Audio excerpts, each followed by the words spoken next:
Good morning, students.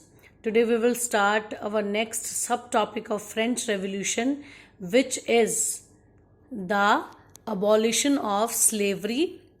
Topic 5, given on page number 21 in your NCERT book.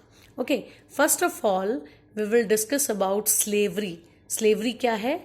A particular situation of being a slave, और आप कह सकते हो condition of forceful working without any wages और appreciation. जब हम किसी से ज़बरदस्ती काम करवाते हैं बिना किसी वेजेस के, बिना किसी एप्रिसिएशन के, मीन्स हम उसका एक्सप्लॉयटेशन कर रहे हैं.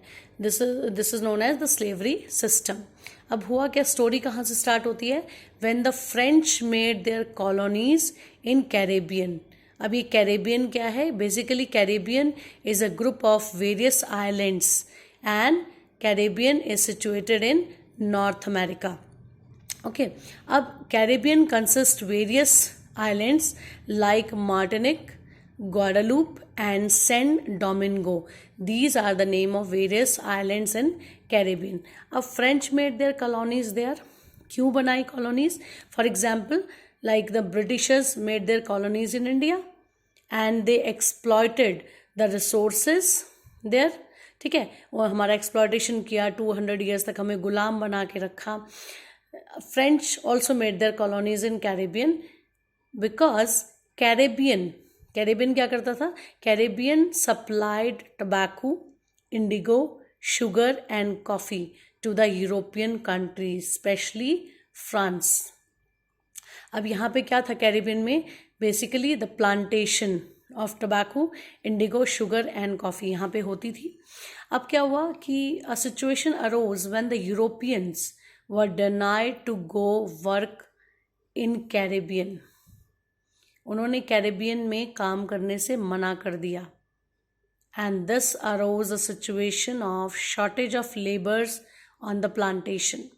लेबर्स की शॉर्टेज हो गई जब यूरोपियन ने काम करने से मना कर दिया. अब this was met by triangular slave trade system. इसी से शुरुआत हुई ट्रायंगुलर स्लेव ट्रेड की. Basically the slave trade begin in 17th century.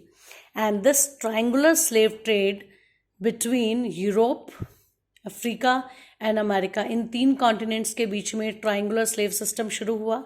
Look at the diagram. देखो, America, Africa and France, the 3 involve in the triangular slave system. That is why this is known as the triangular slave system.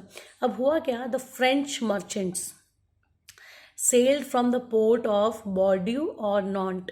ये 2 ports हैं France के, जहाँ से जो French merchants थे वो जाते थे Africa coast. Okay, and where they met the local chiefs of Africa. अब वहाँ के लोकल चीफ से मिलते थे and they buy the slaves from there. उसके बाद उस स्लेव्स को वहाँ से खरीदा जाता था and the slaves were packed, उनको इनटू शिप्स फॉर कैरेबियन. अब इन स्लेव्स को कैरेबियन ले जाया जाता था and after that they were sold to plantation owners. और वहाँ जाके कैरेबियन में जाकर प्लांटेशन ओनर्स को उनको बेच दिया जाता था. ओके, क्यों बेच दिया जाता था? ताकि वो वहाँ पे जाके कैरेबियन में प्लांटेशन करें और जो उनकी डिमांड है टबैको, इंडिगो, शुगर और कॉफ़ी की, वो पूरी हो सके. ठीक है, अब हुआ क्या कि एक्सप्लॉयटेशन चलता रहा स्लेव्स का. National Assembly in the 18th century. The National Assembly held long debate over slavery. National assembly में इसके ऊपर खूब चर्चा हुई कि भाई, खूब लंबी लंबी बातें हुई, डिबेट्स हुई कि whether the slavery is right और रॉन्ग, क्या स्लेवरी सही है या गलत है. चर्चा हुई, but did not make any law to abolish the slavery system. कोई कानून नहीं बना. उसके बाद when in 1794, when the new elected assembly convention made by the Jacobin group, okay, abolished slavery and it free all the slaves in the French overseas possession. इन्होंने आज़ाद करवाया, system को ख़त्म कर दिया. But after 10 years later, Napoleon Bonaparte reintroduce the slavery system. दोबारा से कर दिया. अब जो प्लांट ओनर्स थे, they enslave African negroes in order to fulfill their economic interest. Negroes का यूज करते थे as a slave, okay, plantation owner, जब नेपोलियन बोनापार्ट ने इसको इंट्रोड्यूस किया. अब ये निग्रोज कौन थे? Basically negroes a term use for the indigenous people of Africa south of the Sahara. मतलब ये एक्सप्लॉयटेशन होता था, बट अब now this term is totally band. At present इस टर्म को हम यूज नहीं कर सकते. निग्रो वर्ड का इस्तेमाल हम किसी अफ्रीकन या south of the Sahara people के लिए नहीं कर सकते. Finally the slavery system was abolished in French colonies in 1848 and this was the end of the slavery system. Okay student, I hope you have understood the topic abolition of slavery. After listening this video, you will read this topic with the help of your NCERT book.